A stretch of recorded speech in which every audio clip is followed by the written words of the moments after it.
Halo, selamat pagi saudara. Selamat hari Senin, selamat berjumpa kembali di Kompas Bisnis Sapa Indonesia Pagi. Saya Paskali Siswari. Saudara, Bank Dunia mengumumkan Indonesia kini statusnya naik jadi negara kelas menengah berdasarkan angka pendapatan per kapita tahun 2022.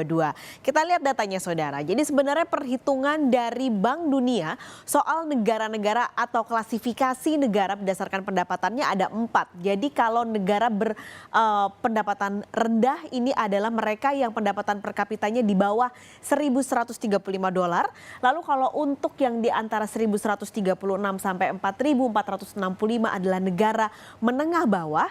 Nah, negara dengan menengah atas adalah 4.446 sampai 13.845 dan yang terakhir adalah negara berpendapatan tinggi adalah mereka-mereka yang ada di atas $13.845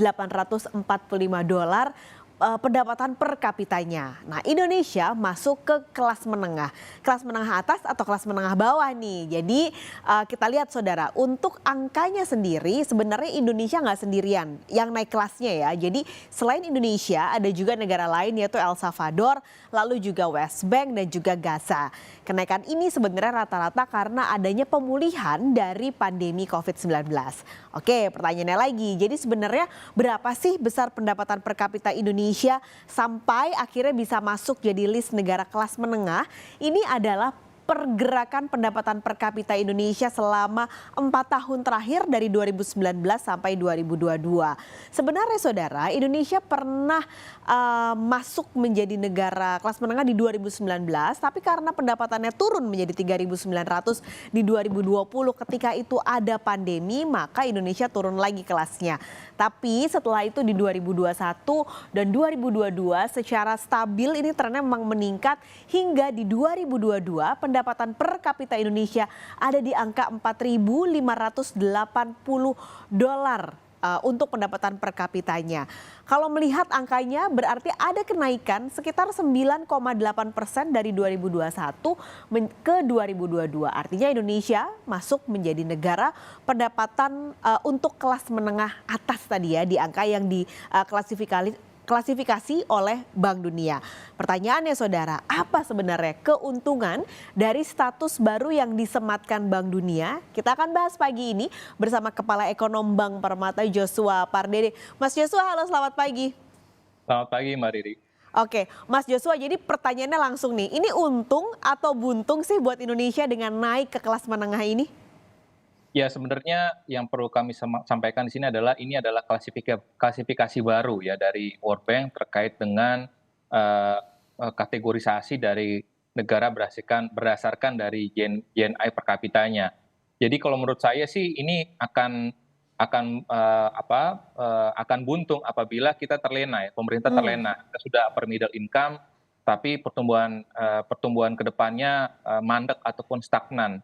Tapi tentunya ini akan untung apabila pemerintah menyikapinya dengan artinya pemerintah akan bekerja keras lebih keras lagi dalam artian karena dari 4.580 ini kepada $13.845 per kapita itu juga masih membutuhkan waktu yang panjang ya, jalan panjang kita masih jauh gitu ya, dan tentunya kita melihat bahwa tadi disampaikan ada beberapa negara yang naik kelas ataupun ada juga yang turun kelas, tapi kita menyikapinya dengan artinya kalau pertumbuhan atau klasifikasi Indonesia naik ini artinya memang pertumbuhan ekonomi Indonesia cenderung lebih cepat dibandingkan negara-negara lain di dunia. Dan ini tentunya menjadi salah satu tidak terlepas juga ya dari beberapa kebijakan pemerintah pada saat pandemi, karena kan kita turun klasifikasinya itu pada saat 2020 ya, pada saat kita menghadapi pandemi. Jadi artinya kalau kita sudah kembali lagi ke level upper middle income, negara berpenghasilan menengah atas, tentunya ini juga tidak terlepas juga dari kebijakan pemerintah dari PCPN, dana PCPN dan juga bagaimana reformasi struktural yang dilakukan oleh pemerintah pada saat pandemi sekalipun, dan juga kita melihat transformasi ekonomi ya yang bagaimana mendorong hilirisasi SDA. Oke, artinya kalau kita nggak mau buntung dan pengen untung, bola panasnya pasti ada di Indonesia sendiri. Apa yang harus kita lakukan Mas supaya ini memang jadi dampak baik buat negara kita naik kelas ke menengah atas? Ya, saya pikir tentu ini masih long way to go ya untuk kita masuk sebagai high income country, negara berpenghasilan tinggi. Oleh sebab itu bagaimana kita menggerakkan kembali motor-motor ekonomi penggerak ekonomi Indonesia, konsumsi rumah tangga, investasi dan juga sektor-sektornya kita tahu juga manufaktur, yang kita tahu juga saat ini pertumbuhan dari sektor manufaktur berjalan di tempat, artinya relatif stagnan bahkan di bawah dari pertumbuhan nasional. Dan juga kita melihat juga sektor pertanian juga masih menjadi penyumbang penting bagi perekonomian kita pun juga produktivitasnya juga terus tertahan, dan juga beberapa sektor lainnya kita harapkan ini menjadi motor-motor penggerak baru dari perekonomian kita. Artinya bagaimana kita meningkatkan produktivitas, peningkatan dari sumber daya manusia, lalu juga kita bagaimana mengejar ketertinggalan ataupun infrastruktur gap yang kita miliki saat ini. Lalu juga tadi saya sambutkan juga terkait dengan reformasi struktural, jadi ini penting sekali, dan juga bagaimana tadi pengembangan industri manufaktur, ya sehingga ini kita harapkan investasi ke depan ini terarah kepada industri manufaktur yang memang kita memiliki daya saing dan juga yang cenderung padat karya, ya sehingga harapannya akan semakin banyak job creation, penciptaan lapangan pekerjaan, sehingga dengan sendirinya pendapatan masyarakat meningkat, dan pada akhirnya kita berharap terus bahwa pertumbuhan dari GNI per kapita kita ini terus meningkat, ya karena kalau berdasarkan simulasi kami, kalau seandainya pertumbuhan GNI per kapita kita 5% dari sejak tahun ini sampai dengan 2045, kita berharap 2045 kita sudah menjadi negara berpenghasilan tinggi, seperti itu. Jadi bisa ya sebenarnya ya, kalau tadi yang disampaikan Mas Joshua memang benar-benar dilakukan di 2045 kita jadi negara maju. Iya betul, karena tadi tapi itu kembali lagi ya, karena rata-rata dalam 10-15 tahun terakhir ini GNI per kapita kita ini hanya tumbuh sekitar 4,5%. Oke. Jadi kita harus mengejar angka 5% untuk bisa mencapai 2045 kita menjadi negara maju. Tapi kalau ada misalkan kondisi yang tidak terduga ya, seperti pandemi lagi yang kita tidak tahu, ataupun krisis ekonomi baru lagi yang tidak kita bisa antisipasi, tentunya ini kembali lagi akan bisa menghambat momentum untuk kita segera masuk sebagai negara berpenghasilan maju. Karena tentunya ini kita lihat bahwa 3 tahun terakhir 2020, 2021 ya kita karena pandemi kita menjadi lower middle income lagi, dan ini karena disebabkan tadi oleh pandemi dan juga krisis ekonomi. Jadi tentunya ini yang harus kita cermati, pemerintah tetap harus ekstra kerja, dan juga tadi bagaimana memitigasi risiko-risiko yang memang tidak yang bisa yang tentunya dari eksternal yang harus kita mitigasi sehingga kita memiliki resiliensi yang baik ke depannya. Jadi kemungkinan paling besar misalnya, tentu kita tidak berharap Mas seperti 2019 ke 2020 itu kan turun lagi. Hal-hal yang membuat kemungkinan kita turun lagi adalah sebenarnya dari global ya Mas, berarti sentimennya? Iya, saya pikir kondisi krisis ekonomi keuangan ataupun non ekonomi yang bisa mempengaruhi kinerja pertumbuhan real kita, yang pada akhirnya juga GNI per kapita kita pertumbuhannya juga melambat.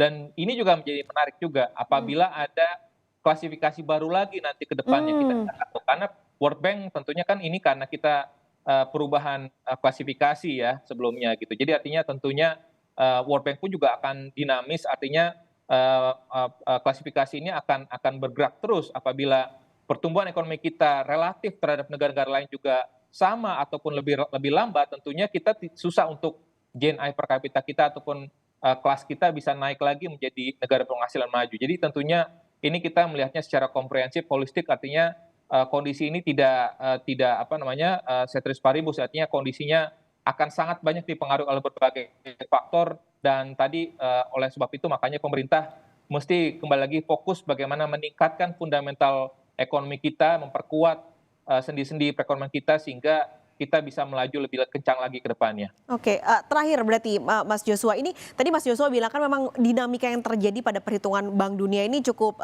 tinggi begitu ya. Termasuk beberapa waktu lalu Bank Dunia ini sempat menyarankan supaya Indonesia mengganti perhitungan kemiskinan. Itu nanti akan ada kaitannya nggak Mas Joshua?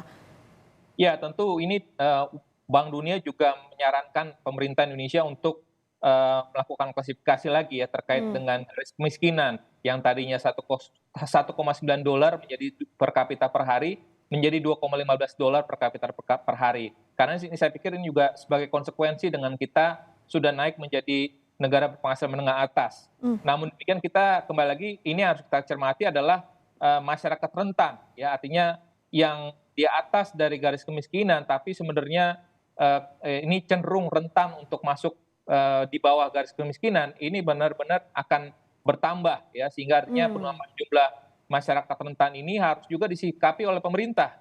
Oleh sebab itu tadi misalkan berkaitan dengan program-program bantuan sosial reguler, artinya di luar program penanggulangan PEN, ini tetap saya pikir harus dilanjutkan dan harus dilakukan juga, ditingkatkan ya, tepat sasaran, tepat gunanya, sehingga tadi yang masyarakat rentan yang bertambah ini tidak makin turun, ataupun dia tidak akan turun masuk sebagai masyarakat miskin, tapi bagaimana dia bisa menciptakan ataupun meningkatkan pendapatannya dengan tentunya ini juga berkaitan erat juga dengan upaya pemerintah untuk bisa memperkuat lagi UMKM ya, agar bisa bertambah dan bertambah kuat gitu, sehingga terjadi multiplier efek yang besar dalam hal penciptaan lapangan pekerjaan, dan juga pada akhirnya pendapatan per kapita masyarakat pun juga akan meningkat. Oke, Mas Joshua terima kasih banyak sudah berbagi pada pagi hari ini di Kompas Bisnis. Sehat selalu Mas Joshua, sampai ketemu lagi.